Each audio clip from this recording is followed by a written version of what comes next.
دیکھیں 2020 میں پنجاب اسمبلی سے جو ڈومیسٹک ورکرز بل جو ہے وہ پاس ہوا ہے اور اس کے اندر یہ تمام موجود ہے کہ کوئی کسی بچے کو 15 سال کی عمر سے کم بچے کو گھر میں ملازم نہیں رکھ سکتا.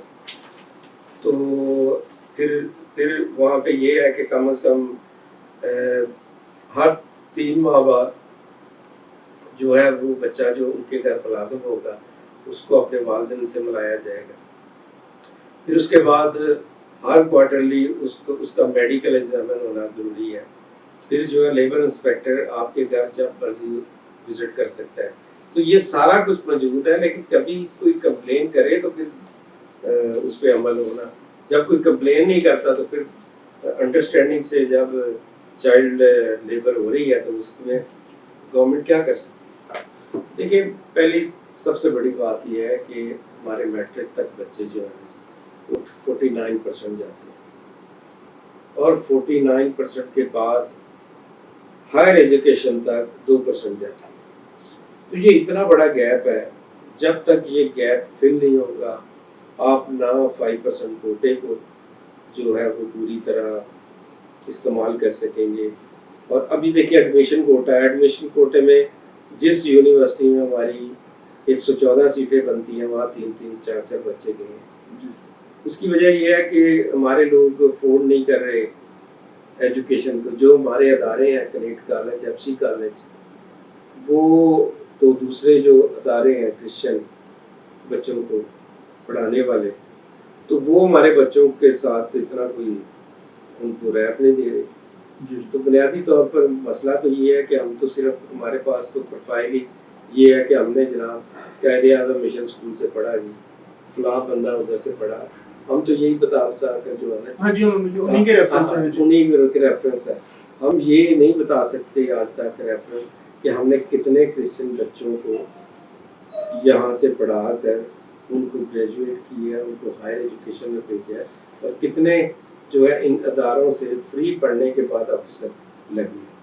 تو اس لیے حالانکہ ہمارے یہاں پہ جو چارٹرڈ یونیورسٹیز ہیں نام ان کے کرسچنس سے ہے, لیکن وہاں پہ اگر 20,000 بچوں میں اگر 1,000 کرسچن بچے فری پڑھ جائیں تو کیا اس میں کوئی فرق نہیں میرے خیال پڑے گا.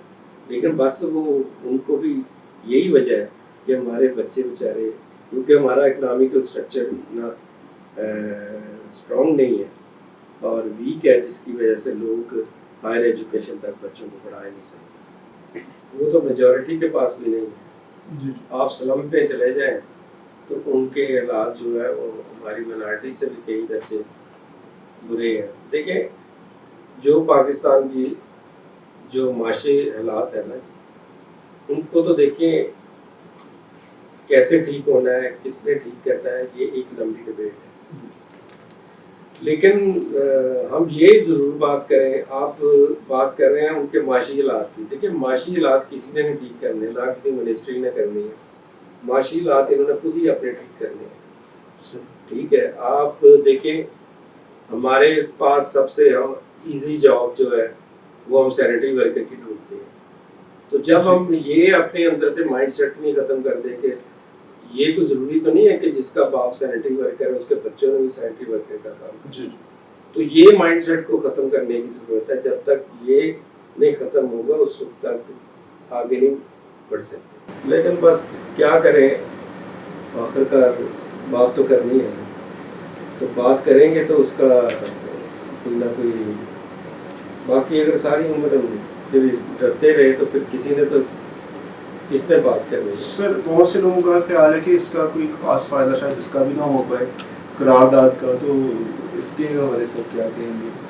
دیکھیں جن لوگوں کو, جو لوگ عقل رکھتے ہیں, جو سمجھ رکھتے ہیں, قانون کو سمجھتے ہیں, پروسیڈر کو سمجھتے ہیں, ان کو تو بڑا پتہ چلے گا.